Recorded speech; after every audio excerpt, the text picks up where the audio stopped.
হুজুর আজহারি হুজুর নাকি ওপেন মাহফিল করবে না, এ ব্যাপারে আপনার কাছে একটু জানতে চাই।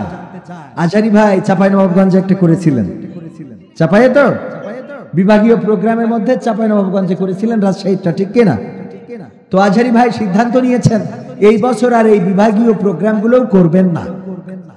এই সিদ্ধান্ত কেন নিয়েছেন? এর পিছনেও কারণ আছে। সেই কারণটা হলো যে এক একটা বিভাগে যখন উনি একটা প্রোগ্রাম করেন তখন গোটা বিভাগের তথা কয়েকটা জেলার মানুষ ছুটে আসেন, ঠিক না ঠিক?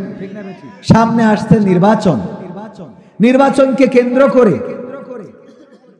এই দেশে যে কোনো অনাকাঙ্ক্ষিত পরিস্থিতি ঘটানোর জন্য শত্রুরা ওত পেতে বসে আছে, ঠিক না ঠিক? যে কোনো মূল্যে নির্বাচনকে বানচাল করতে চাইবে, কারণ অলরেডি স্লোগান দেওয়া ধরেছে ফ্যাসিস্টরা, নৌকা ছাড়া আবার কিসের ভোট, দেখেছেন না? তো সুতরাং ফ্যাসিস্টদের এই আশঙ্কা তো উড়িয়ে দেওয়ার কোনো সুযোগ নাই, আছে? এখন একটা প্রোগ্রামকে কেন্দ্র করে যদি কোনো অনাকাঙ্ক্ষিত ঘটনা ঘটে যায় তাহলে সেটা দেশের জন্য অকল্যাণকর হবে। কারণ দেশের মানুষ এখন ভালো কোনটা মন্দ কোনটা বুঝতে শিখেছে না, শিখে নাই?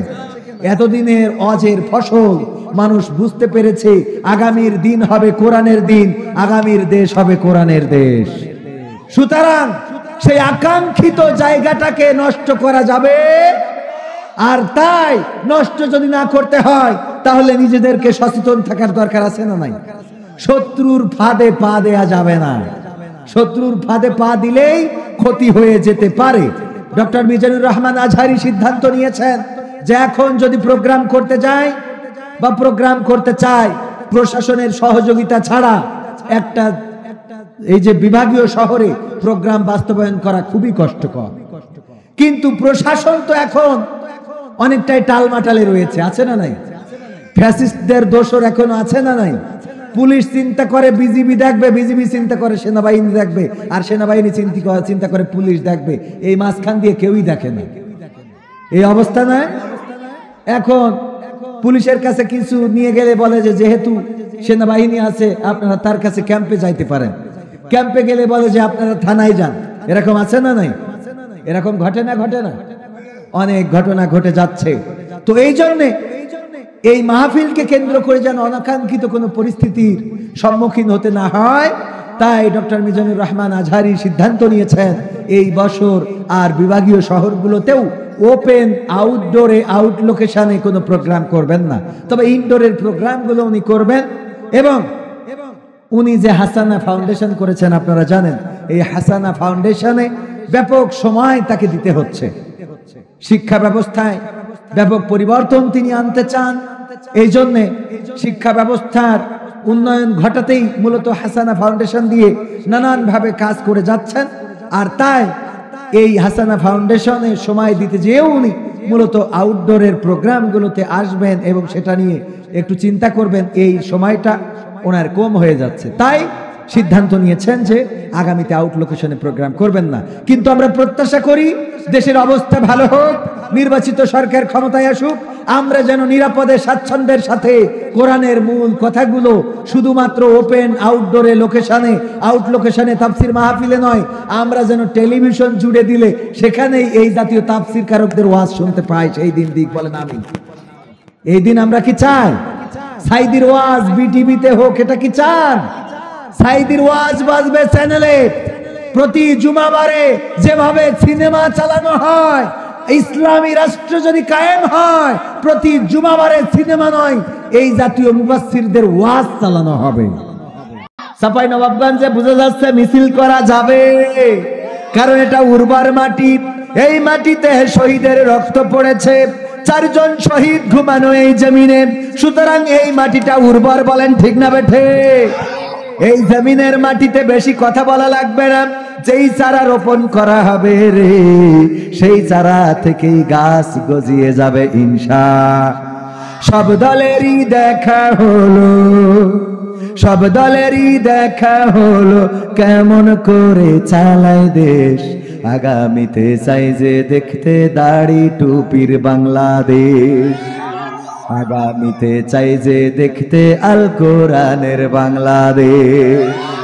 এমন নেতা চাই যে দেশে দুঃখ সবার বোঝে, গরিব দুঃখীর বাড়ি বাড়ি দুঃখ কষ্ট খোঁজে রে, দুঃখ কষ্ট খোঁজে। এমন নেতা চাই যে দেশে দুঃখ সবার বোঝে, গরিব দুঃখীর বাড়ি বাড়ি দুঃখ কষ্ট খোঁজে রে, দুঃখ কষ্ট খোঁজে। সব অধিকার ফিরিয়ে দিয়ে, সব অধিকার ফিরিয়ে দিয়ে আনবে দেশে খুশির লেশ। আগামীতে চাই যে দেখতে দাড়ি টুপির বাংলাদেশ, আগামীতে চাই যে দেখতে আল কোরআনের বাংলাদেশ। ভ্রান্ত মতে বাতিল পথে শান্তি খোঁজে যারা, রবের ভাষায় চোখ থাকিতে অন্ধ বধির তারা রে, অন্ধ বধির তারা। ভ্রান্ত মতে বাতিল পথে শান্তি খোঁজে যারা, রবের ভাষায় চোখ থাকিতে অন্ধ বধির তারা রে, অন্ধ বধির তারা। ভুলের পথে থাকলে অটল, ভুলের পথে থাকলে অটল, এহ পরকাল হবে শেষ। আগামীতে চাই যে দেখতে দাড়ি টুপির বাংলাদেশ, আগামীতে চাই যে দেখতে আল কোরআনের বাংলাদেশ, আগামীতে চাই যে দেখতে দাড়ি টুপির বাংলাদেশ, আগামীতে চাই যে দেখতে আল কোরআনের বাংলাদেশ। দুর্নীতি আর চাঁদাবাজি ভাই চলবে না এই দেশে, রুখে দিতে হবে তাদের আসলে ফ্যাসিস্ট বেশে রে, আসলে ফ্যাসিস্ট বেশে। দুর্নীতি আর চাঁদাবাজি ভাই চলবে না এই দেশে, রুখে দিতে হবে তাদের আসলে ফ্যাসিস্ট বেশে রে, আসলে ফ্যাসিস্ট বেশে। চললে আইন আল কোরআনের, চললে আইন আল কোরআনের, তবে দেশটা চলবে বেশ। আগামীতে চাই যে দেখতে দাড়ি টুপির বাংলাদেশ, আগামীতে চাই যে দেখতে আল কোরআনের বাংলাদেশ। সব দলেরই দেখা হলো, সব দলেরই দেখা হলো কেমন করে চালায় দেশ। আগামীতে চাই যে দেখতে দাড়ি টুপির বাংলাদেশ, আগামীতে চাই যে দেখতে আল কোরআনের বাংলাদেশ। ঠিক না বে ঠিক? এই কোরআনের বাংলাদেশ কি দেখতে চান? এই কোরআনের বাংলাদেশ দেখার জন্যই শীষ মোহাম্মদ জীবন দিয়েছিলেন। ঠিক না বে ঠিক? এই কোরআনের বাংলাদেশ দেখার জন্যই ওই এরশাদের আমলে 1985 সাল, হ্যাঁ শফিকুল কোরআন, কোরআনের জন্য মিছিলে শফিকুল ইসলাম, শীষ মোহাম্মদ, হ্যাঁ ওই যে ইসে মারা গেল 85, সেটা বলতে তো 1985 সালের 11ই ফেব্রুয়ারি, এখনো 11ই মে এখনো আমরা কোরআন দিবস হিসেবে পালন করি না, করি না? এই 11ই মে এই চাঁপাইনবাবগঞ্জবাসী দেখিয়ে দিয়েছিল আমরা জীবন দিতে জানি, রক্ত দিতে জানি, শহীদ হতে জানি, কিন্তু এই কোরআন অবমাননা করা হবে এটা মানতে জানি, এটা মানতে জানি না। এটা চাঁপাইনবাবগঞ্জের শুধুমাত্র শীষ মোহাম্মদ নয়, ওই দিন রিক্সাওয়ালা, রেল শ্রমিক, তারা জীবন দিয়ে প্রমাণ করেছিল, 8 জন প্রমাণ করেছিল যে ভারতের হাইকোর্টে কোরআন অবমাননা করা হয়েছে। আমার বাংলাদেশের প্রতিবাদে ফুঁসে উঠেছিল যে এই কোরআনের অবমাননা বিশ্বের যে প্রান্তেই হোক, সেই প্রান্ত আমাদেরই, আমার আল্লাহর দেওয়া কিতাব, সুতরাং যে প্রান্তেই এই অবমাননা হোক আমরা মুসলমান এটা মেনে নিতে জানি না। ঠিক না বে ঠিক? এই চাঁপাইনবাবগঞ্জের মাটি ইসলামের ঘাঁটি। আজকে আজকে শোডাউন হয়েছে শহরে, কত হাজার বাইক, কত হাজার, 4000, কত হাজার, 4000 নিউজ করেছে প্রথম আলো। আগে আমরা প্রথম আলোরে প্রথম আলো বলতাম, কারণ ওরা তো নিউজ একটাও ইসলামের পক্ষে ওদের জীবনে পাওয়া যায় না। আজকে নিউজ করেছে যে 4000 শোডাউন করেছে নুরুল ইসলাম বুলবুল 4000 বাইক নিয়ে। এখন নিউজ করা লাগে কারণ পরিবর্তনের হাওয়া লেগেছে, বলেন ঠিক কিনা? এখন আর বিটিভিতে লেবু চাষ হয় না, এখন বিটিভিতে ডাক্তার শফিকুর রহমানের লেকচার চালানো হয়। ঠিক না বে ঠিক? পরিবর্তনের যে জোয়ার শুরু হয়েছে, এই পরিবর্তনের বাতাস শুরু হয়েছিল 2024-এর জুলাইয়ে। 5ই আগস্টে ফ্যাসিস্ট পালিয়েছিল, কিন্তু আমরা যে বাংলাদেশ প্রত্যাশা করেছি এখনো সেটা আসে নাই। এই বাতাস থামবে সেই দিন, যেই দিন এই বাংলার আকাশে কালেমার পতাকা পথ করে উড়বে। বলেন ঠিক না?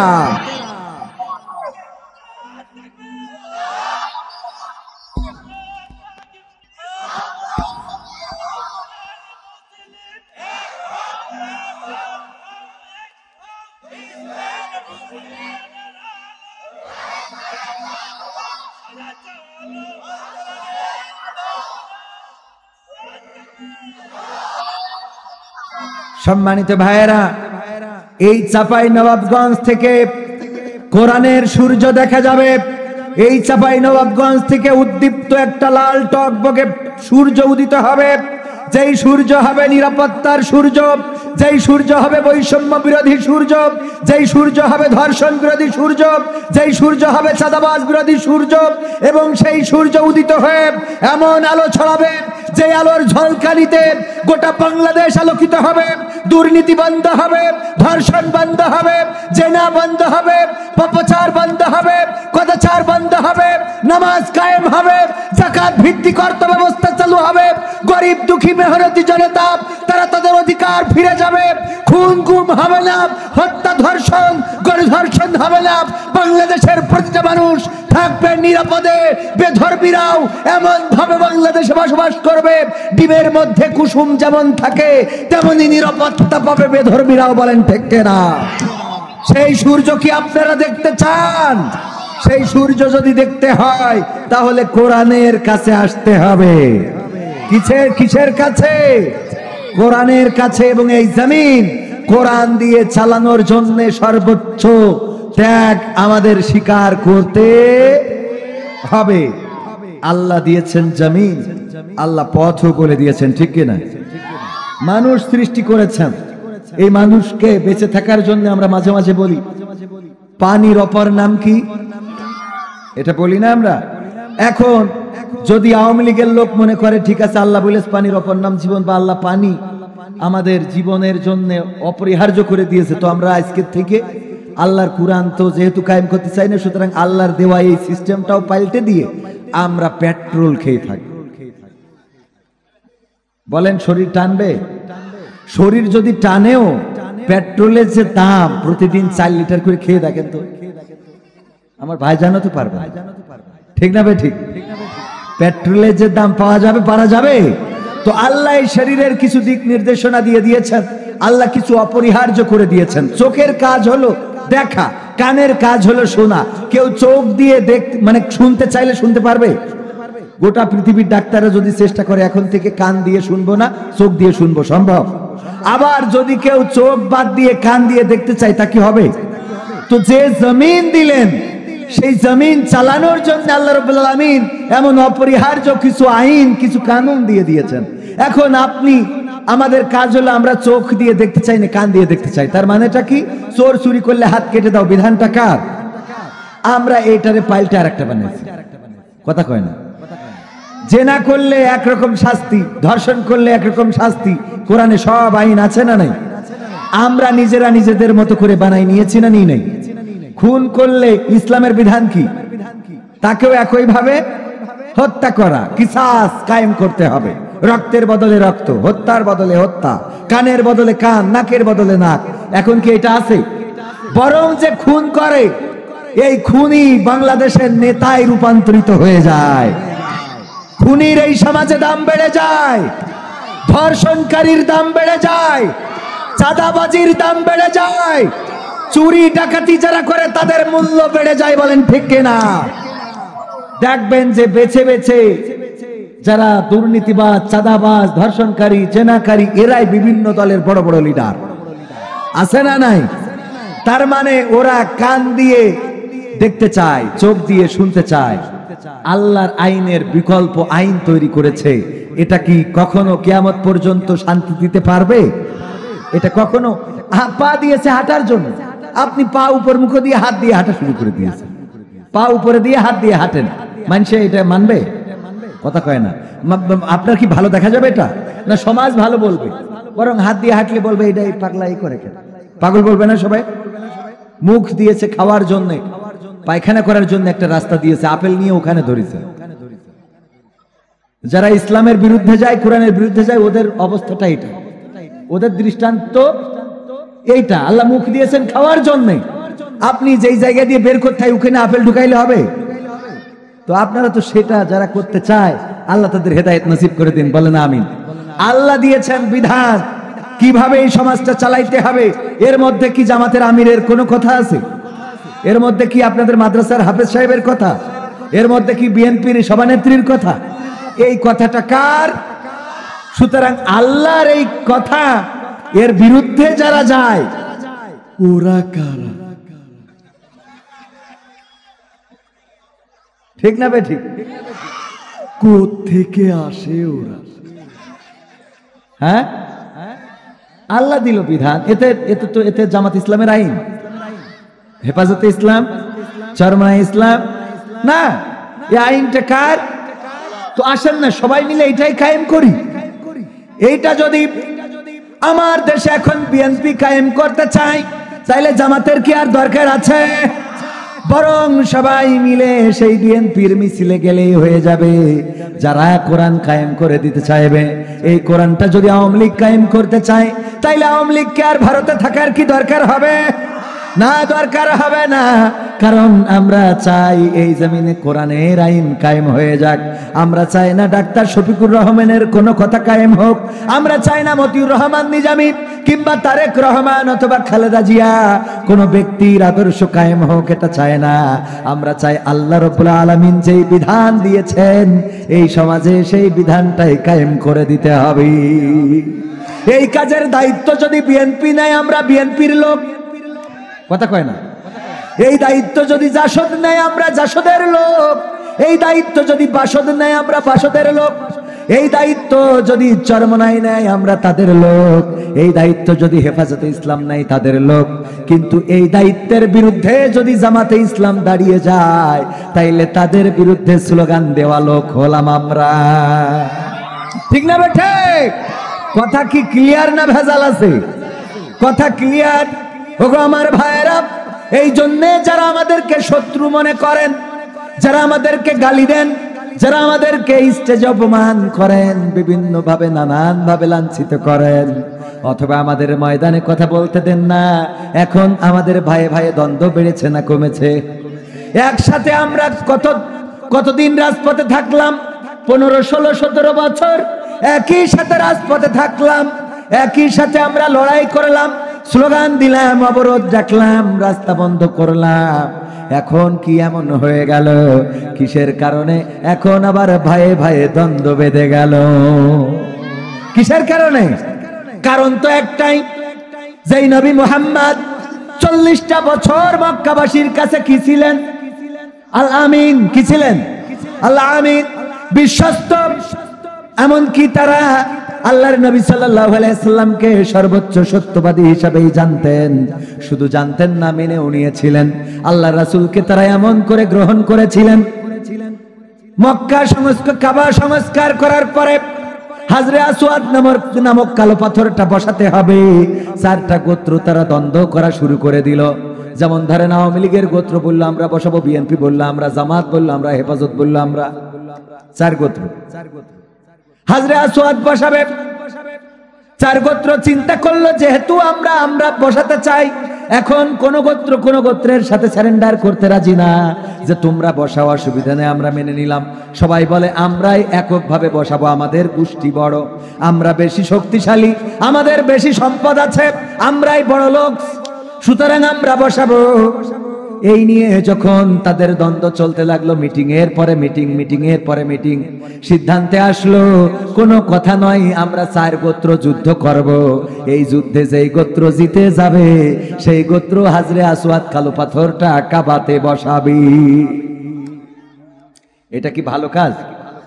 যুদ্ধ করা কি ভালো কাজ? আমরা মাঝে মাঝে বলি যুদ্ধ চাই না, শান্তি চাই। কি চাই? যুদ্ধ চাই না, শান্তি চাই। কারণ যুদ্ধ করলে একটি দেশ নষ্ট হয়ে যায়। ফিলিস্তিনকে ধ্বংস করেছে না করে নাই? ফিলিস্তিনকে ধূলিসাৎ করে দেওয়া হয়েছে। একের পর এক বিমান হামলা, বোমা হামলা করে আমার ফিলিস্তিনকে ধ্বংস করে দেয়া হলো। ছোট ছোট বাচ্চা শিশুদেরকে শহীদ করা হলো, অবলা নারীদেরকে শহীদ করা হলো, এমনকি পুরুষেরাও শহীদ হয়েছে হাজারে হাজার, লাখে লাখ। যুদ্ধ বন্ধ করার ঘোষণা দিয়ে আবারও হামলা আছে না নাই? যুদ্ধ শান্তি বয়ে আনতে পারে না, সুতরাং যুদ্ধ চায় না, শান্তি চাই। এই শান্তির জন্য তারা আলোচনা করে পরামর্শ করলো, দেখো যুদ্ধ না করে একটা কাজ করা যায়, আগামীকাল সকালে যে কাবায় প্রথম আসবে তার বিচার আমরা মেনে নেব। যেই লোকটি প্রথম কাবায় প্রবেশ করবে সে যেই সিদ্ধান্ত দেবে সেই সিদ্ধান্তই আমরা মেনে নেব। বলেন আল্লাহু আকবার। পরের দিন তারা সবাই অপেক্ষায়, দেখা যাক কে ভোরে কাবায় প্রবেশ করে। দেখা গেল ভোর বেলায় আর কেউ নয়, তাদের পছন্দের মানুষটি, তাদের প্রিয় মানুষ আল আমিন হযরত মুহাম্মদ সাল্লাল্লাহু আলাইহি ওয়াসাল্লাম কাবায় প্রবেশ করেছেন। পড়েন সুবহানাল্লাহ, বলেন জোরে বলেন সুবহানাল্লাহ। আল্লাহ অতি পবিত্র, আল্লাহ বড় পবিত্র। তিনি নবী মুহাম্মদকে ওই দিন ঢুকালেন মসজিদে, মসজিদুল হারামে কাবায় ঢুকালেন।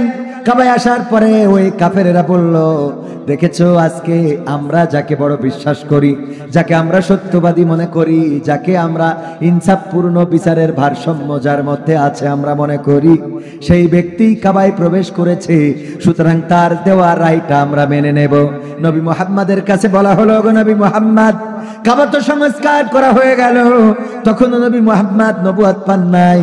বললেন দেখো, নবীকে বললেন দেখো এই হাজরে আসওয়াদ সম্মানিত এই কালো পাথরটা আমরা বসাবো, কিন্তু 4 গোত্র সিদ্ধান্ত নিতে পারছি না কোন গোত্র আসলে আমরা এটা বসাবো।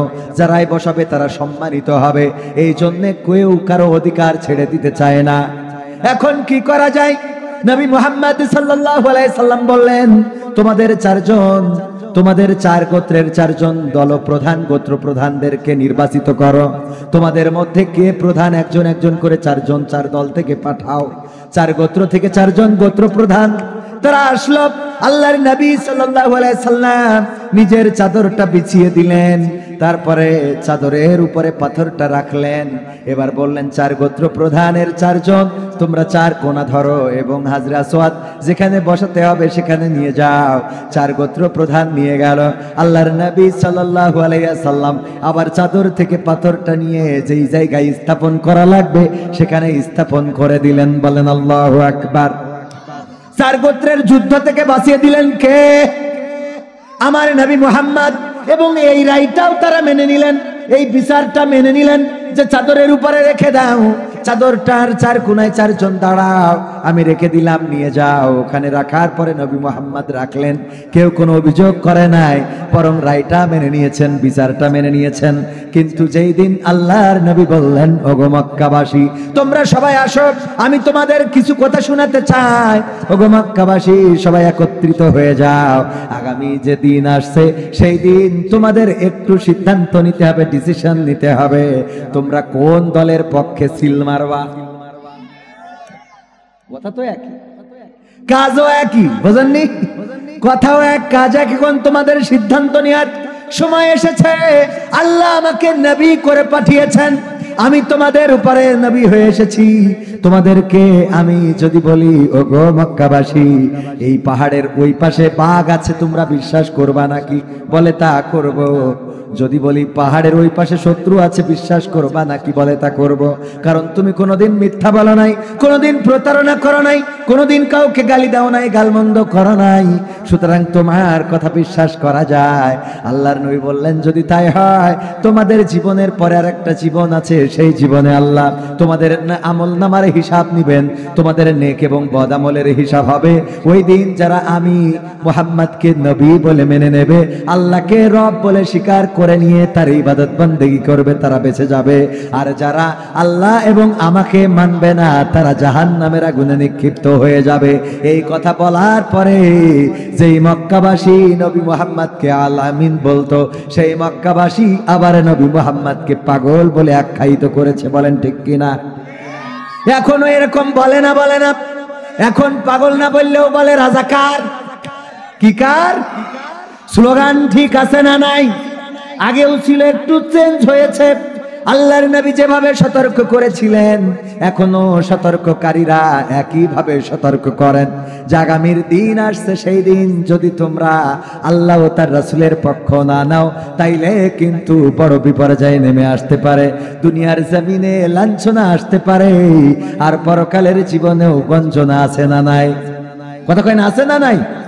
এবার আসেন, এই কথাগুলো যারা বলে তারা কি খারাপ লোক? কথা কয় না, তারা কি খারাপ লোক? তারা খারাপ লোক না, কিন্তু এই লোকগুলোর নামে মামলা হামলা আছে না নাই? এই লোকগুলোর নামে শুধু মামলা একটা না, কারো নামে 10টা 20টা 15টা। আমার ভাইজান এখনো চেয়ারে বসে আছেন, আপনাদের পরিচিত মানুষ। এই লোকটা খারাপ না ভালো? এই লোকটার বাড়িটা কয়বার ভাঙা হয়েছে আমি না আপনারা ভালো করে জানেন। সত্য বলছি না মিথ্যা বলছি? ভাঙা হয়েছে না হয় নাই? কি অপরাধ করলেন? কোন অপরাধে ভাঙলেন? কোন অপরাধের কারণে মামলা দিলেন? কোন অপরাধের কারণে বাড়ি ছাড়া করলেন? কোন অপরাধের কারণে জেলে ভরলেন? কোন অপরাধের কারণে সোনার মানুষগুলোকে ফাঁসির কাস্টে ঝুলিয়ে ঝুলিয়ে বিদায় করে দিলেন? কোরআনের পাখি আল্লামা দেলওয়ার হুসাইন সাইদি, যারা বয়ান শুনে অন্য ধর্মের মানুষেরা পর্যন্ত কালেমা পড়ে মুসলমান হয়ে যেত, সেই মানুষটাকে 13টা বছর এই বয়োবৃদ্ধ মানুষটাকে কেন কারাগারে রাখলেন? অপরাধটা কি? আল্লামা সাইদি কোনদিন চুরি করেছেন? কোনদিন ডাকাতি করেছেন? কোনদিন কারো সম্পদ কি ফাঁকি দিয়েছেন? জাতীয় সংসদের সদস্য ছিলেন, একবার নয় 2বার ছিলেন। তিনি 10টা বছর জাতীয় সংসদের সদস্য। একটা টাকার দুর্নীতি করেছে এমন প্রমাণ কি বের করতে পেরেছে নাকি? কথা কয় না, পেরেছে? যেই মানুষটা 2বার সংসদ সদস্য নির্বাচিত হলেন, বাংলাদেশের মানুষের শুধু নয়, বিধর্মীরা ভোট দিয়েছে, হিন্দুরা ভোট দিয়েছে, এমনকি তার পক্ষে সাক্ষ্য দেওয়ার জন্য বিপক্ষের সাক্ষী পর্যন্ত হিন্দু হওয়ার পরেও সুরঞ্জিত কি যেন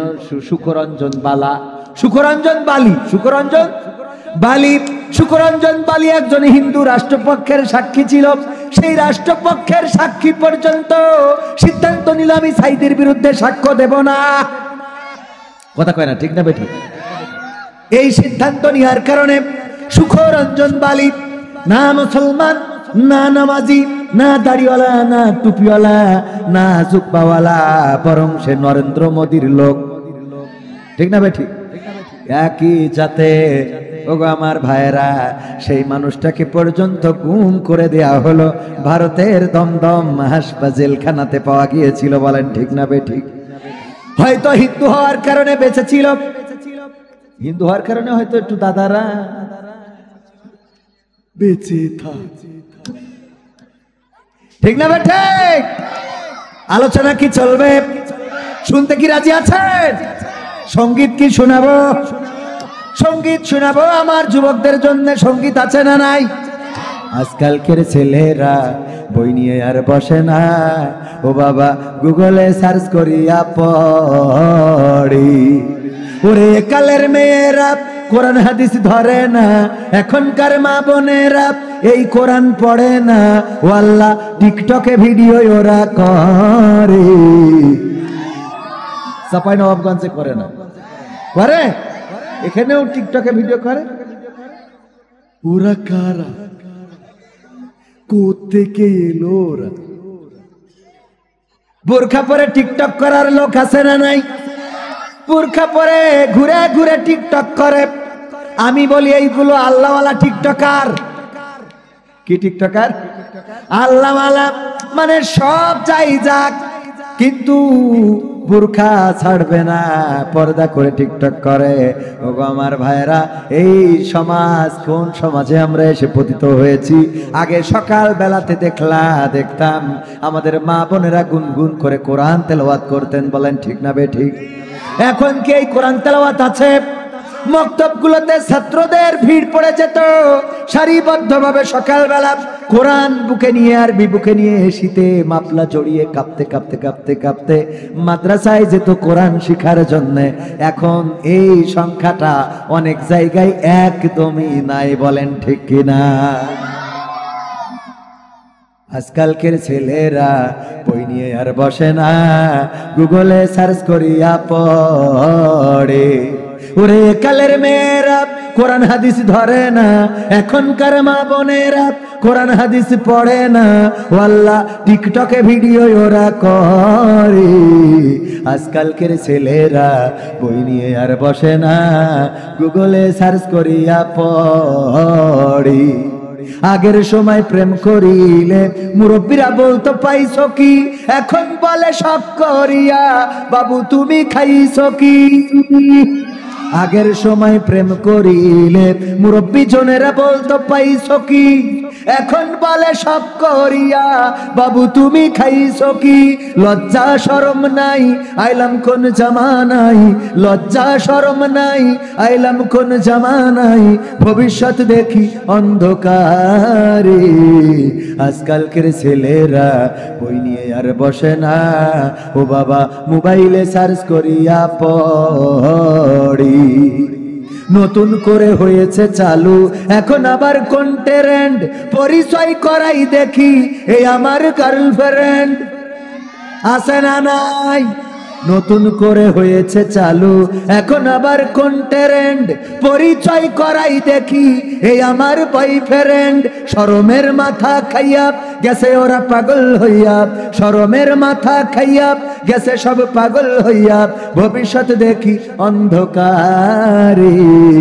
আজকালকের ছেলেরা বই নিয়ে আর বসে না, ও বাবা গুগলে সার্চ করিয়া পড়ি। ওরে কালের মেয়েরা কোরআন হাদিস ধরে না, এখনকার মা বোনেরা পবিত্র কোরআন পড়ে না, ও আল্লাহ টিকটকে ভিডিও ওরা করে। আজকালকের ছেলেরা বই নিয়ে আর বসে না, গুগলে সার্চ করিয়া পড়ি। ঠিক বললাম না বেঠিক বললাম? এখন যুবক ছেলেগুলো সব মোবাইল আসক্ত, আছে না নাই?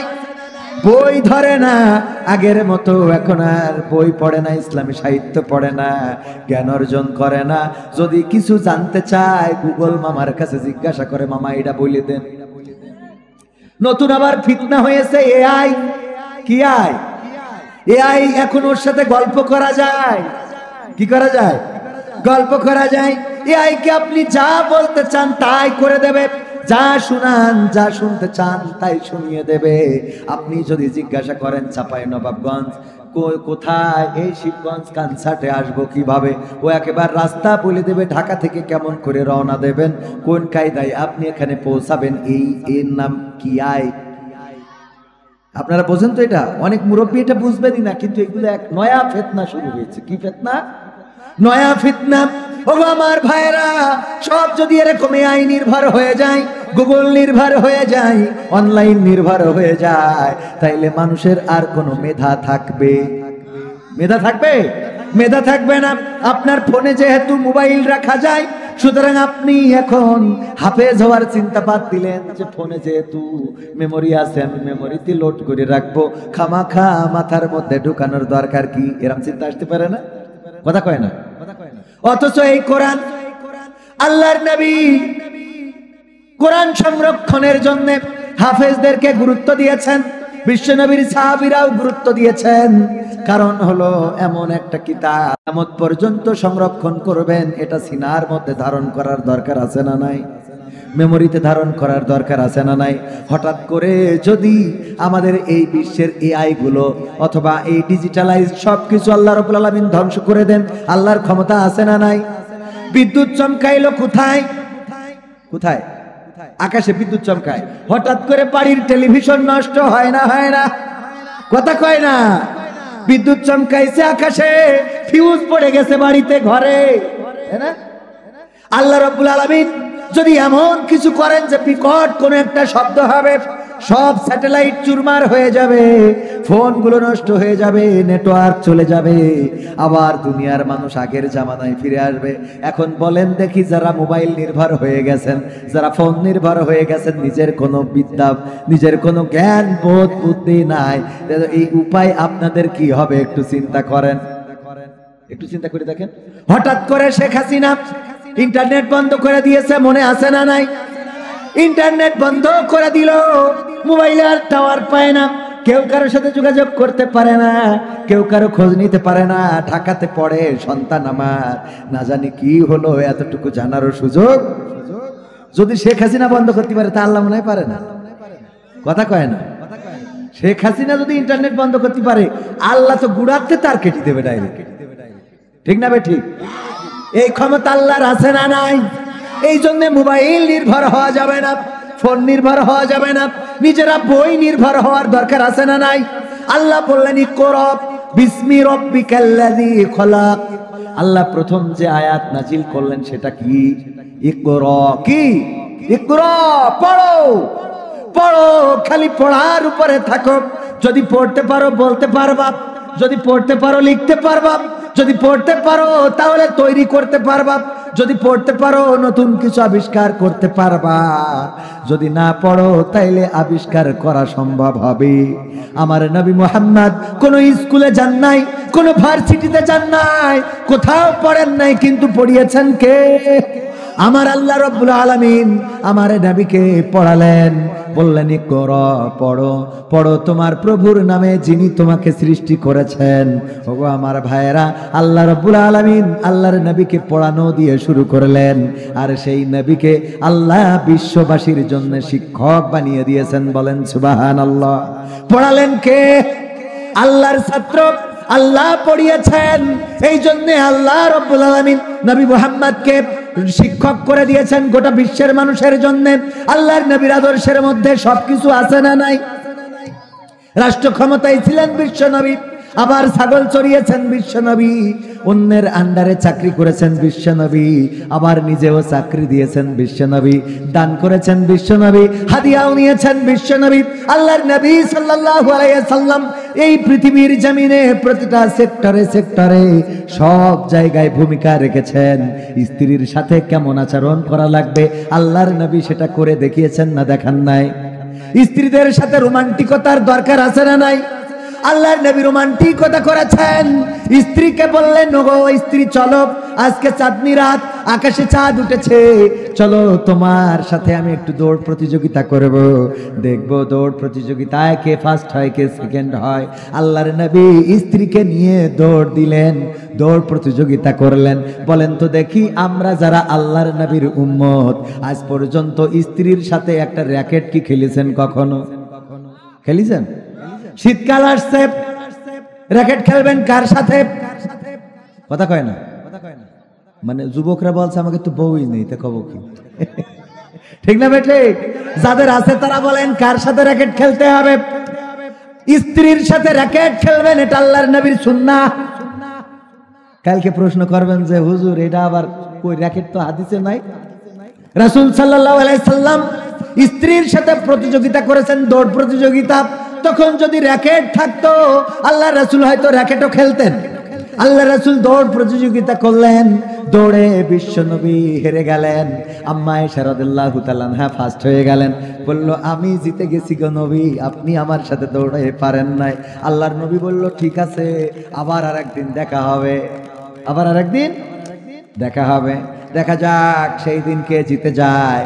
কিছু কাল যাওয়ার পরে, কিছুদিন অতিবাহিত হওয়ার পরে আল্লাহর নবী সাল্লাল্লাহু আলাইহি সাল্লাম বললেন, আজকেও তো চাঁদনি রাত, ওগো আয়েশা চলো আজকে একটু প্রতিযোগিতা করি, দেখা যাক কে জেতে কে হারে। দৌড়াইলেন, আল্লাহর নবী এবার জিতে গেলেন। আম্মা আয়েশা রাদিয়াল্লাহু তাআলা আনহা মাথা নিচু করে দাঁড়িয়ে রইলেন। আল্লাহর নবী বললেন, ওগো আয়েশা, মন খারাপ করার কোনো দরকার নেই, আমি তোমার স্বামী, তুমি আমার স্ত্রী। আগের দিন তুমি হারাইছো, আজকে আমি না হারাইলে কি আমার মর্যাদা থাকে? কথা কয় না? আগের দিন তো তুমি হারাইছিলে, আজকে আমি তোমার পরিশোধ করে দিলাম, দুইজনের সমানে সমান। আমাদের নারী, আমাদের পুরুষেরা স্ত্রীর সাথে ভালো কথা বলে না, সুন্দর সুন্দর করে কথা বলে না, কিন্তু অন্য জায়গায় ফোন ধরিয়ে বলে, ভাবি, হ্যাঁ ভাবি, আপনাকে দেখার পরে না মনটা আকুপাকু করতেছে। ওরে শয়তান, আছে না নাই? নিজের বউরে কোনোদিন বলে না তুমি সুন্দর, তোমার দিকে তাকালে আমার আকাশের চাঁদটা ভালো লাগে না, তোমাকে দেখার পরে আর ওই গোলাপের দিকে তাকাতে মন চায় না, তোমার চেহারাটাই যেন গোলাপের আমি গোলাপের ওই রক্তিম লাল বর্ণ দেখতে পাই, তোমার ঠোঁটের হাসিটা আমার এত চমৎকার লাগে যেন মনে হয় ওই যে শাপলা ফোটে নদীতে বা বিলে ঝিলে, ওই শাপলা ফোটার মতো তোমার ঠোঁটটা ফুটে আছে। এমনি ভাবে স্ত্রীকে সুন্দর সুন্দর কথা বলার দরকার আছে না নাই? অথচ ওই সুন্দর কথা বলে কার? হ্যাঁ সকিনা, হ্যাঁ তোমাকে না অনেক ভালো লাগে, তুমি অনেক সুন্দরী, এত সুন্দর কেন তুমি? ওরে বাহ, আছে না নাই? এই জন্য স্ত্রীও ওর যখন আবার আরেকজন ফোন করে বলে যে ভাবি আন্নারে না খুব ভাল লাগে, কি বলছেন আপনি? আমাকে পছন্দ হয়েছে আপনার? কি বলছেন আপনি? হ্যাঁ আপনাকে দেখেছি, অনেক ভালো লেগেছে, আপনাকে আমি ভালোবাসতে চাই। হ্যাঁ, আপনি যদি অন্যের বউকে খারাপ প্রস্তাব দেন, আপনার বউকে আর একজন দিবে, ঠিক না বেঠে? আপনার স্ত্রীকে যদি আপনি সুন্দর কথা না বলে অন্যের স্ত্রীকে বলেন, তাইলে আপনার স্ত্রীকে অন্য সুন্দর কথা বলবে। এই জন্য স্ত্রীদের সাথে সুন্দর সুন্দর আচরণ করবেন। আল্লাহর নবী বলেছেন যে যে স্ত্রীদের প্রশংসা করে না সে আমার উম্মতের অন্তর্ভুক্ত না। যে স্ত্রীদের প্রশংসা করে না, স্ত্রীদের প্রশংসা করবেন, তা না করি ভাবির প্রশংসা করে, ভাবি এক গ্লাস শরবত বানাই দেন তো। শরবত খেয়ে কয় ভাবি আপনার হাতে এত মিষ্টি, এত স্বাদ। পাকামো। এইগুলো কি করা যাবে? না, যাবে না। ওগো আমার ভাইয়েরা, স্ত্রীদের প্রশংসা করবেন, ভালো কাজ করলে প্রশংসা করবেন, খারাপ কাজ করলে যদি কোনো ভুল করে ফেলে তাহলে তাকে ছোট করবেন না, বরং বলবেন এগেইন ট্রাই করো, আবার ট্রাই করো, আরো ভালো তুমি করতে পারবে, আমার বিশ্বাস তোমার রান্না আরো ভালো হবে, তুমি চেষ্টা চালিয়ে যাও। তা না করে রান্না করেছে লবণ একটু বেশি হয়ে গেছে, সেলি বলে খাই এটা বলছি। হ্যাঁ, করা যাবে এগুলো? না, করবেন না। বরং রান্না যদি খারাপ হয় তাও প্রশংসা করবেন, বলবেন তোমার হাতের রান্না খাইলে আমার হরিণের গোশত খাওয়ার স্বাদ মিটে যায়। হ্যাঁ, প্রশংসা করা যাবে না? একজন মানি ব্যাগে স্ত্রীর ছবি রাখে, মানি ব্যাগে স্ত্রীর ছবি রাখে। মানি ব্যাগে অনেকের থাকে, দেখেন না মানি ব্যাগ, তো মানি ব্যাগে ছবি রাখে। স্ত্রী একদিন জিজ্ঞেস করতেছে তুমি আমারে বড্ড বেশি ভালোবাসো তাই না? তো বলছে কেন? তো বলছে যে মানি ব্যাগে আমার ছবি ঢুকাই রেখেছো, এটা কিসের জন্য বলা যাবে কি? তো বললো হ্যাঁ বলতে পারবো। তো বলো তাইলে ছবি রাখো, ভালোবেসে নাকি? কয় আমি এই মানি ব্যাগে তোমার ছবিটা রেখেছি, যখন কোনো বিপদে পড়ি তখন এই মানি ব্যাগ আগলা করে তোমার ছবিটা দেখি আর আমার বিপদটা হালকা হয়ে যায়। স্ত্রী তো খুবই খুশি, তাহলে আমি তোমার এত উপকার করি যে আমার ছবি দেখি তোমার বিপদ হালকা হয়ে যায়, অথচ আমি তোমার বুঝতেই চাইনি, আমার ভুল হয়েছে। বলছে আসলে সত্য বলতে কি, মানে আমি যখন কোনো বিপদে পড়ি তখন মানিব্যাগ থেকে এই ছবিটা বের করে দেখি আর মনে করি এইটার কি বিপদ, এর থেকে বড় বিপদ তো বাড়িই আছে। এইটার কি বিপদ, এর থেকে বড় বিপদ তো বাড়িতেই আছে। তখন এই বিপদ আর কিছু মনে হয় না। কথা কি বুঝেছেন? পরের লাইনটা না বললে খুশি থাকবে, সুতরাং যদি বিপদ হয় ও পরের লাইনটা বলবেন না, আগের লাইন বলবেন যে তোমারে দেখলে আমার বিপদটা হালকা হয়ে যায়। ঠিক আছে? পরের লাইনটার দরকার মনে থাকবে। কি হবে বেঁচে থেকে অযথা বিদ্যা শিখে যদি না গড়তে পারি শোষণবিহীন সমাজটাকে? কি হবে বেঁচে থেকে? কি হবে ছাত্র সেজে চুমু খেয়ে সনদ খানা যদি হয় বিদ্যালয়টা পরিমণিদের আড্ডাখানা? কি হবে ছাত্র সেজে চুমু খেয়ে সনদ খানা যদি হয় বিদ্যালয়টা নায়িকাদের আড্ডাখানা? এর চেয়ে মরাই ভালো, দেশ ছেড়ে যাওয়াই ভালো, এর চেয়ে মরাই ভালো, দেশ ছেড়ে যাওয়াই ভালো। কি হবে ধোকা দিয়ে বিবেকটাকে? কি হবে ধোকা দিয়ে বিবেকটাকে? কি হবে বেঁচে থেকে অযথা বিদ্যা শিখে যদি না গড়তে পারি শোষণবিহীন সমাজটাকে? কি হবে বেঁচে থেকে?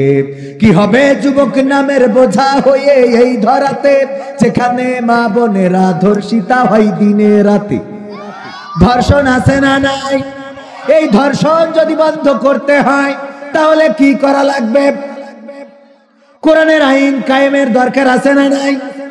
কোরআনের আইন কায়েম যতদিন না হয় ততদিন একটা কাজ করা লাগবে, সেটা হলো ধর্ষণ বন্ধ করার জন্য আমার অবিবাহিত যুবকদেরকে বিয়েটা সহজ করে দিতে হবে। কি করতে হবে? বিয়েটা সহজ করতে হবে। ছেলে যদি বড় হয় তাড়াতাড়ি দায়িত্ব নিয়ে বিবাহ দিয়ে দেন, কারণ এই ছেলে অন্যায় করতে পারে, আপনার মান সম্মানে আঘাত দিতে পারে। আমি পবিত্র কোরআনের শুরুতে সেই আয়াতে কারিমাই তেলাওয়াত করেছি। আমার আল্লাহ বললেন, ইয়া আইয়ুহাল্লাযীনা আমানু কু আনফুসাকুম ওয়া আহলিকুম নার। আমার আল্লাহ বললেন, ও ঈমানদারেরা শোনো, তোমরা একটু কান খুলে শোনো, তোমরা নিজেদেরকে আগুন থেকে বাঁচাও এবং তোমাদের আহালদেরকে বাঁচাও। কথাটা কার? চিল্লায় বলেন, কথাটা কার? আল্লাহ বললেন, তোমরা নিজেদেরকে আগুন থেকে রক্ষা করো আর তোমাদের আহালদেরকে বাঁচাও। আমাদের আহালগুলো ওরা তো আগুনের দিকে শুধু যায় না, বরং ওরা আমাদেরকে আগুনের দিকে নিয়ে যায়। আপনার সন্তান নামাজ পড়ে না, ঘুমিয়ে থাকে, আপনি কোনোদিন ডাকলেন না মসজিদের জন্য, আপনি কোনোদিন তারে ডেকে দিলেন না নামাজের জন্য, আপনি কোনোদিন তারে ভালো কাজের জন্য পাঠালেন না, ইসলামী আন্দোলনের জন্য পাঠালেন না, দিন কায়েমের জন্য পাঠালেন না। এই সন্তান পরকালের ময়দানে বিচারের কাঠগড়ায় যখন সন্তান জাহান্নামে যাবে তখন ফরিয়াদ করবে, ও আল্লাহ তুমি আমার আব্বা আম্মাকে আমার সামনে এনে দাও, যেই পিতামাতা আমি খারাপ কাজ করেছি, ভুল কাজ করেছি, কিন্তু আমাকে কোনোদিন সেটা থেকে ফিরাই নাই। ওই পিতামাতার মুখে লাথি দিয়ে তারপরে ওই সন্তান জাহান্নামে যাবে। বলেন নাউযুবিল্লাহ। এমন পিতামাতা কি হতে চান? এমন পিতামাতা কি হতে চান? আপনার সন্তান আপনার জাহান্নামের কারণ হোক, এটা কি চান? এটা যদি না চান তাহলে আজকের ওয়াজটা আপনার জন্য। আপনার আহাল, আপনার ছোট ভাই, আপনার সন্তান, আপনার বোন, আপনার প্রতিবেশী, আপনার স্নেহের যারা আছে, আপনার আহাল, আপনার গোষ্ঠীর লোক যারা আছে, তারা আপনার জাহান্নামের কারণ হয়ে যাবে। আমি কবির বিন সামাদ, অনেক বড় হুজুর, আসলে বড় হুজুর না, ধরে নেন অনেক বড় হুজুর। আমি কবির বিন সামাদ, অনেক বড় হুজুর। আমার স্ত্রী নামাজ পড়ে না, আমার সন্তান মসজিদে যায় না, আমার ছোট ভাই আল্লাহর পথে চলে না, আমার গোষ্ঠীর লোক কোনোদিন কোরআনের পথে চলে না। আর আমি চাপাই নবাবগঞ্জে আসলাম মানুষদেরকে ভালো বানানোর জন্য। পরকালের ময়দানে আল্লাহ রাব্বুল আলামিন আমাকে ডাক দিবেন আর বলবেন, নিজের আহালদেরকে ঠিক করতে পারো নাই, অথচ আমার কোরআনে বলে দিয়েছিলাম, ইয়া আইয়ুহাল্লাযীনা আমানু কু আনফুসাকুম ওয়া আহলিকুম নার। ওগো কবির বিন সামাদ, যেহেতু তুমি ঈমান এনেছো, সেহেতু তুমি নিজেকে আগুন থেকে রক্ষা করো আর তোমার আহালদেরকেও রক্ষা করো। এখন বলেন, আমার চাপাই নবাবগঞ্জে আমার জ্ঞাতি গোষ্ঠীর লোক আছে নাকি? আমার গোষ্ঠীর লোক এখানে কেউ আছেন? কেউ তো নাই। অথচ চাপাই নবাবগঞ্জে এসে ওয়াজ করছি, আর আমার বাড়ি, আমার স্ত্রী নামাজ পড়ে না, আমার সন্তান মসজিদে যায় না, আমার পরিবার পরিজন ইসলামী আন্দোলনের সাথে সম্পৃক্ততা নেই। আমার জাহান্নামে যাওয়ার জন্য এগুলোই যথেষ্ট। কথা কি বোঝা গেছে? এই জন্য আহালদেরকে বাঁচাতে হবে। তাদের যদি বাঁচাতে হয়, দেশকে বাঁচানোর জন্য আমরা সপরিবারে রাস্তায় নেমেছিলাম, ঠিক না বে ঠিক? সাহস নিয়ে দাঁড়িয়েছ তাই মুক্ত হয়েছে জমিন, সাহস করে দাঁড়ালে আর একবার কায়েম হয়ে যাবে দিন। নয় নয় নয় আর কোনো ভয়, আনতে হবে দিনের বিজয়। নয় নয় নয় আর কোনো ভয়, আনতে হবে দিনের বিজয়, দিনের বিজয়। যারা ভেবেছিল ছাড়বে না আর ক্ষমতার ওই মাসনদ, দেখেছে তারা রবের পাকড়াও কি করে করে নাস্তানাবুদ। যারা ভেবেছিল ছাড়বে না আর ক্ষমতার ওই মাসনদ, দেখেছে তারা রবের পাকড়াও কি করে করে নাস্তানাবুদ। তাই নয় নয় নয় আর কোনো ভয়, আনতে হবে দিনের বিজয়, দিনের বিজয়।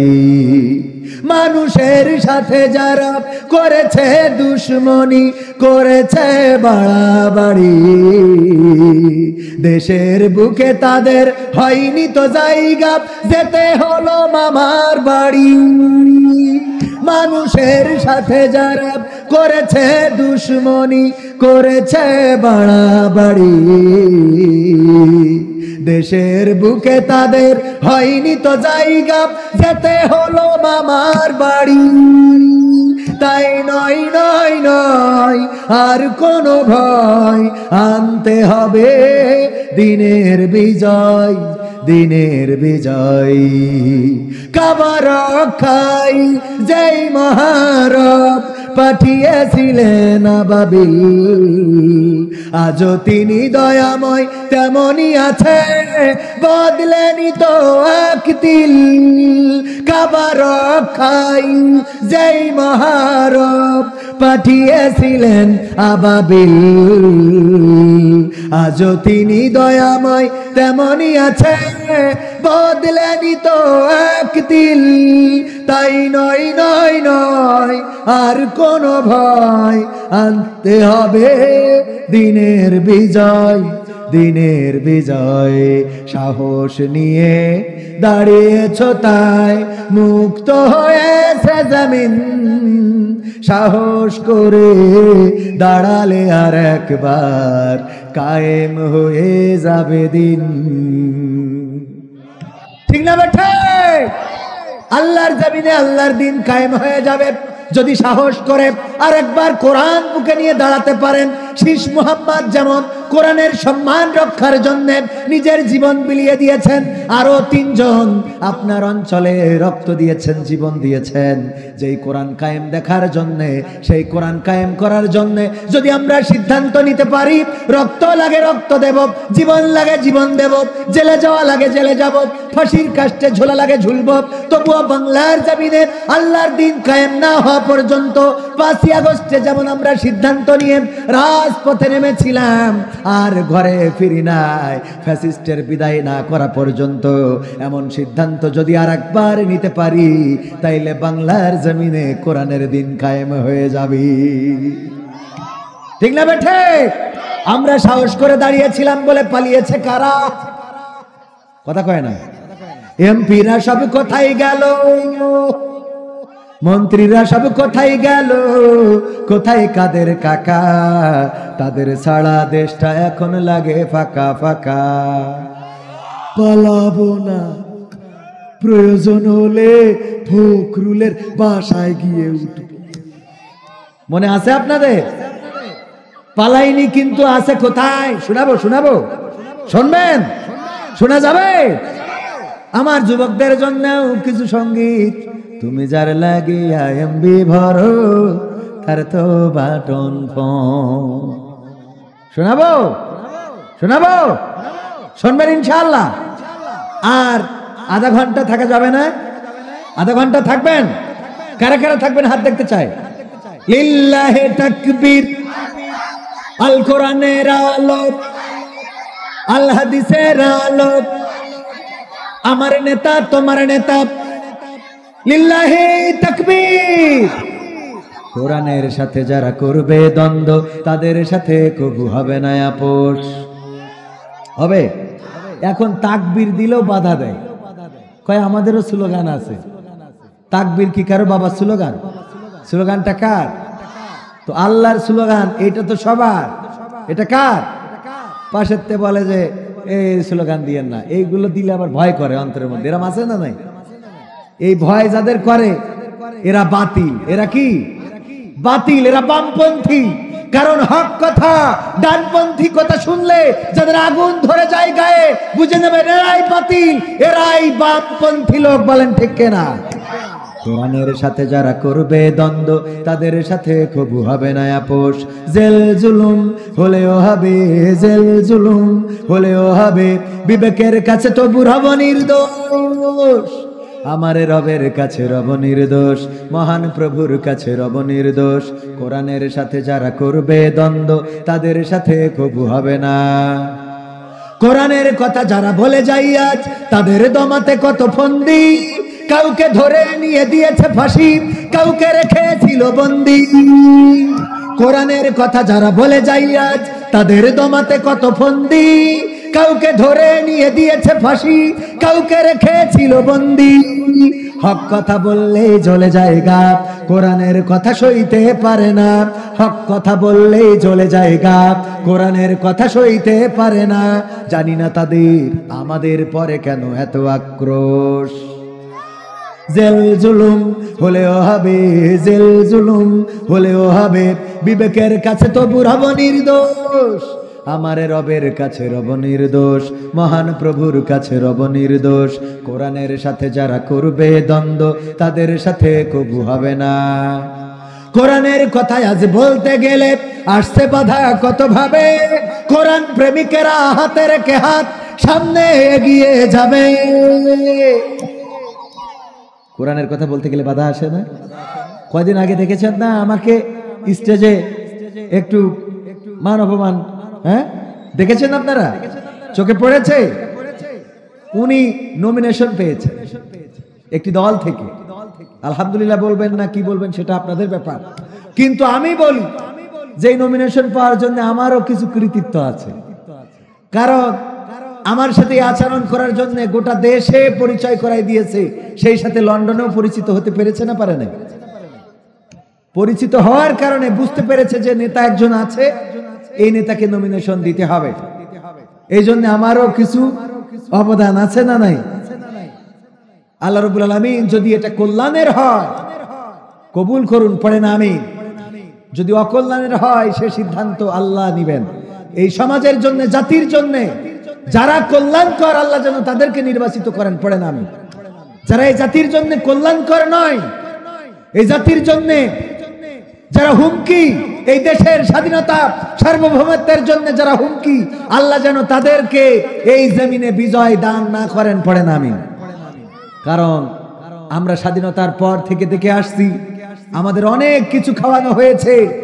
আমরা বিভিন্ন আইন কানুন দেখেছি, সংবিধানের দোহাই দিয়ে নানান কিছু করতে দেখেছি, কিন্তু এই জমিনে শান্তি দেখি নাই। ঠিক না বেঠে? এই জমিনে শান্তি দেখতে পারি নাই। স্বাধীনতা অর্জন হলো 54 বছর হয়ে গেল। স্বাধীনতার পর থেকে বঙ্গবন্ধু শেখ মুজিবুর রহমান, শহীদ প্রেসিডেন্ট জিয়াউর রহমান, এরশাদ, বেগম জিয়া, শেখ হাসিনা, ফখরুদ্দিন, মঈনুদ্দিন, ইয়াজউদ্দিন, ডক্টর ইউনূস সব দেখা শেষ। এই জমিনে এখন পর্যন্ত বাংলার মানুষের নিরাপত্তা এরা দিতে পারে নাই, বলেন ঠিক কিনা? এই বাংলার মানুষের নিরাপত্তা শুধু জানের নয়, মালের নিরাপত্তা দিতে পারে নাই, ইজ্জতের নিরাপত্তা দিতে পারে নাই, সম্পদের নিরাপত্তা দিতে পারে নাই, জমিনের নিরাপত্তা দিতে পারে নাই। সুতরাং এই নিরাপত্তা দেওয়ার জন্য আমি বলি, যেহেতু সব ডাক্তার দেখা শেষ, এখন দেখতে হবে আল কোরআনের বাংলাদেশ। সব ঔষধের প্রয়োগ শেষ, এখন একটা ঔষধ বাকি আছে। ঠিক না বেঠিক? নানান ভাবে নানান জন চেষ্টা করেছেন, কিন্তু সমাজে শান্তি আনতে পারে নাই। বঙ্গবন্ধু দেশ স্বাধীনের আগে উনি পূর্ব পাকিস্তান এবং পশ্চিম পাকিস্তানের মধ্যেকার একটা বিবাদের অংশ ছিলেন, বলেন ঠিক কিনা? উনি বুঝেছিলেন যে পূর্ব পাকিস্তান আর পশ্চিম পাকিস্তান দিয়ে শান্তি আসবে না, তাই সেটাকে শেষ করে আমরা কি করলাম? একটা বাংলাদেশ তৈরি করলাম। ঠিক না বেঠিক? এর আগে 1947 সালে সব ছিল হিন্দুস্তান, কিন্তু বোঝা গেল শুধু এক হিন্দুস্তান দিয়ে শান্তি আসবে না, তাই আমরা হিন্দুস্তান আর পাকিস্তান ভাগ করলাম। মুসলিম অধ্যুষিত অঞ্চলকে কি বানালাম?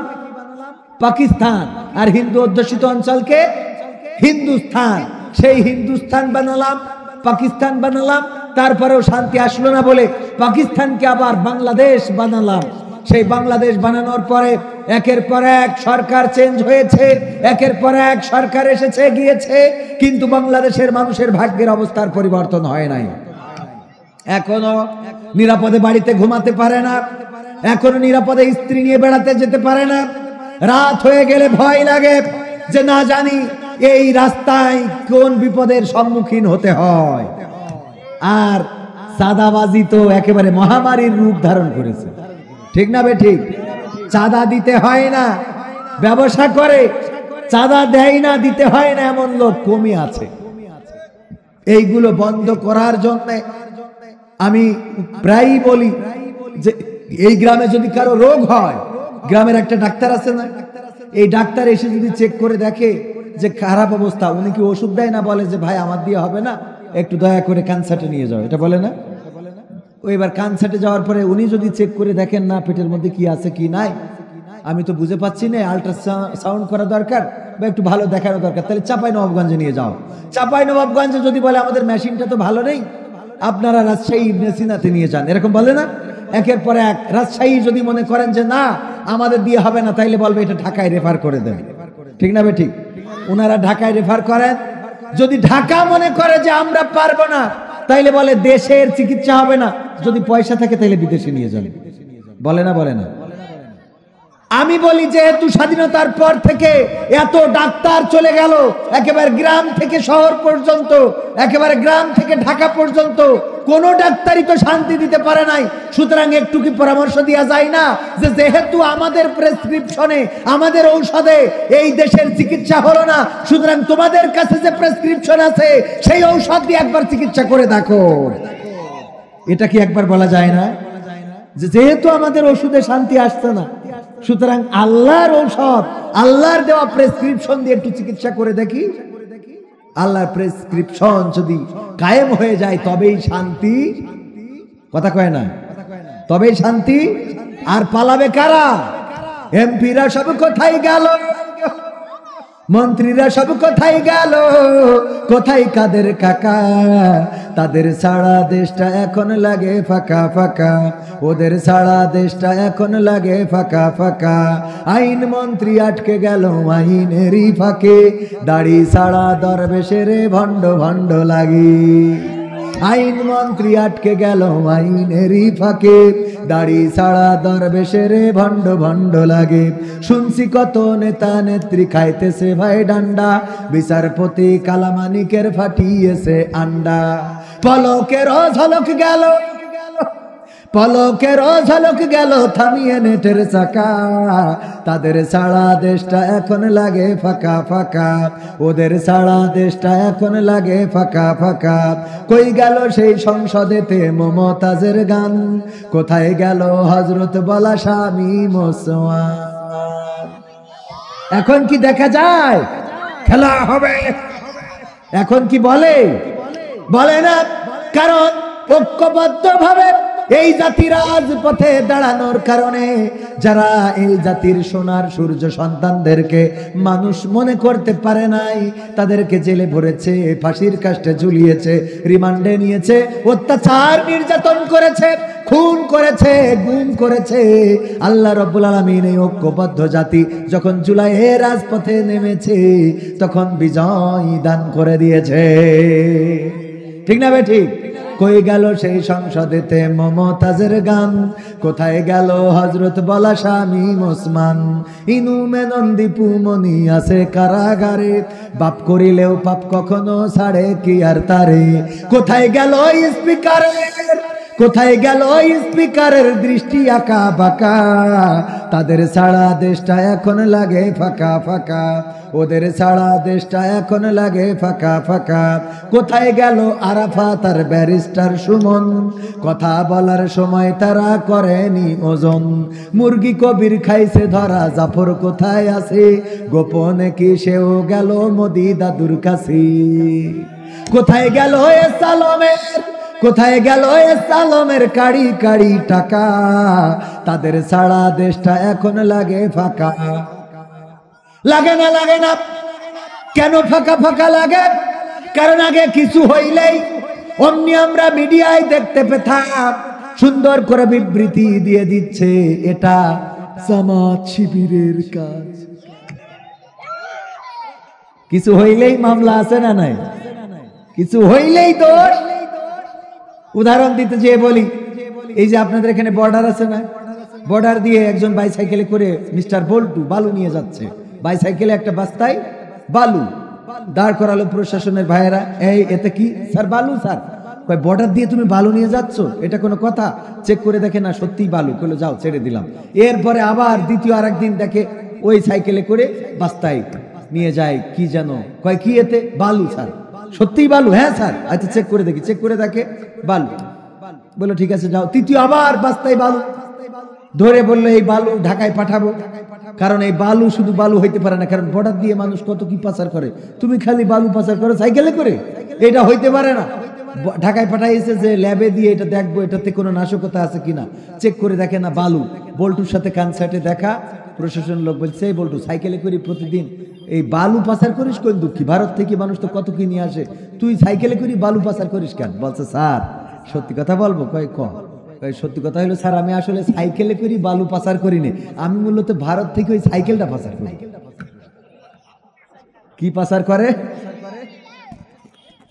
আর চেক করে কি সমাজটা এমন হয়ে গিয়েছিল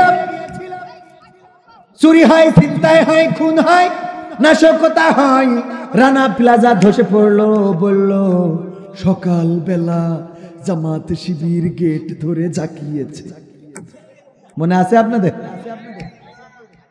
রানা প্লাজা ধসে গেল সেখানেও গেট ধরে ঝাঁকানো খুঁজে পেল ওগো আমার ভাইরা আর তলে তলে সব পাচার হয়ে গেল বেগম পাড়ায় বাড়ি আছে না নাই সুইজারল্যান্ডের সুইস ব্যাংকে টাকা সিঙ্গাপুরে যাই নেতা মাউন্ট এলিজাবেথের চিকিৎসার জন্য ওগো আমার ভাইরা থাইল্যান্ডে যায় পিকনিক করার জন্য এমনি ভাবে দেশের অর্থ সম্পদগুলো সব লুটা শেষ আর কিছু হইলেই খালি বলে এটা জামাত শিবিরের কাজ ঠিক না ঠিক আল্লাহ রাব্বুল আলামিন এটা বরদাস্ত করলেন না যেই দলটারে নিষিদ্ধ করা হলো যেই দলের নেতাদেরকে ফাঁসির কাস্টে ঝুলানো হলো যেই দলের নেতাদেরকে পৃথিবী থেকে বিদায় করে দিতে চাইলো যেই দলের প্রতিষ্ঠিত ইসলামী ব্যাংকটাকে ধ্বংস করে দিতে চাইলো যেই দলের প্রতিষ্ঠিত ইবনে সিনা হাসপাতালকেও শেষ করে দিতে চাইলো আল্লাহ রাব্বুল আলামিন বললেন এই জমিনে সব অস্তিত্ব থাকবে শুধু তোমাদের থাকবে না এই কথা কোরআনে আছে না নাই সূরা আস-সাফ আল্লাহ বলছেন ইউরিদুনা লিউতফি নূরাল্লাহি বিআফওয়াহিহিম ওয়াল্লাহু মুতিম্মু নূরিহি ওয়ালাউ কারিহাল কাফিরুন